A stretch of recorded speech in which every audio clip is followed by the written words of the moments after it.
sulfur dioxide. So in Australia, the two main anthropogenic sources are power stations and metal manufacturing, with smaller sources include home heating, chemical production, and transportation emissions. So the anthropogenic source is combustion of, as discussed, combustion of fossil fuels. So the fossil fuels contain what? Sulfur. When you burn, it emits sulfur dioxide. So municipal incineration, what is incineration? We are burning the fuel. The municipal waste is incinerated, that is, it is burnt. That is municipal incineration. Metallurgical process, mineral and oil processing. So these are anthropogenic source.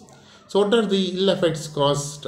So the main effect is acid rain. So you know what is acid rain, right? So due to acid rain, what will happen?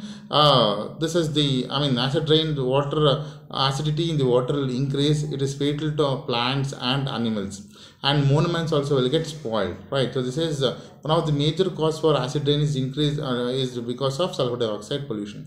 So other effects of sulfur dioxide is it is mainly affects the health. It causes bronchitis. It causes mucus problem in human beings. So the smoke, if you inhale the smoke from accidentally, also it causes mucus problem. So a chronic or long-term exposure to high levels of sulfur dioxide leads to breathing problem, that is like asthma, bronchitis, and also finally leads to tuberculosis or heart disease.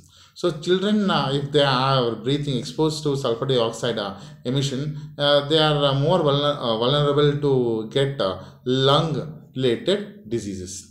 So the ill effects, as discussed, so concentration of 20 ppm in air affect digestive tract, eye irritation. So 400 to 500 ppm is dangerous. So plants are damaged at much lower concentrations than at which human health is affected. So more than human beings, plants are more affected. So if it is the concentration is up to 400 to 500 ppm, it's very dangerous. Plants are more affected because they are in primary contact with air than human beings. If it is 0.6 ppm, lead to leaf damage in sensitive plants. So yellowing of papers, corrosion of metals. So papers get yellowed because of sulfur dioxide. So you know that we have our monument Taj Mahal. Why Taj Mahal is becoming yellowish in color? Because of sulfur dioxide present in the environment. So Yamuna river flows in the Agra behind what are Taj Mahal, right? So that is highly contaminated. Why? Because Agra is not only famous for Taj Mahal, it is also famous for tannery industries. So because of the leather industries, what is emitted? Sulfur dioxide is emitted into the atmosphere. Because of sulfur dioxide emission, the Taj Mahal, which is white in color, is becoming yellowish in color. So how to control? It is majorly controlled. You can control by limiting ourselves in burning of fossil fuels, and also removing the sulfur dioxide is emitted by passing the gases through through a solution containing calcium carbonate. When you pass a solution gas through a emitted gas through a solution containing calcium carbonate, so the sulfur will get precipitated as calcium sulfide.